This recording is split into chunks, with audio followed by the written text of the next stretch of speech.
मला हे सांगायचं की आता खूप दिवस झालं आपलं बीड तर यार खूप गाजत आहे.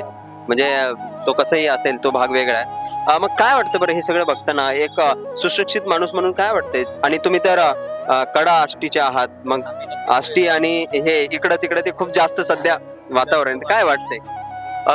नक्कीच खरं तर खूप निंदनीय गोष्ट घडली आहे जी म्हणजे आपल्याला विदाऊट फिल्टर बोलायचं.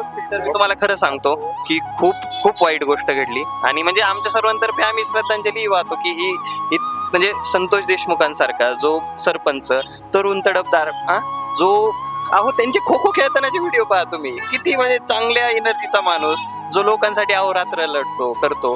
मग इथं कुठेतरी तुम्ही गुंडगिरी तुमची चालावी म्हणून अशा लोकांना विरोध करून त्यांची एवढी निकरून हत्या कशी करू शकता? तुम्हाला नाही का वाटत की तुमच्या समाजामध्ये चांगलं घडावं? तुम्हाला नाही का वाटत गाव लेवलला खेड्यापाड्यांमध्ये गांधीजी म्हणून गेले की खेड्याकडे चला. मग खेड्याकडे चालून तुम्ही जर एक प्रोग्रेसिव्ह विचार मांडत असाल तर तुमची हत्या व्हावी का खेड्याकडे जाऊन?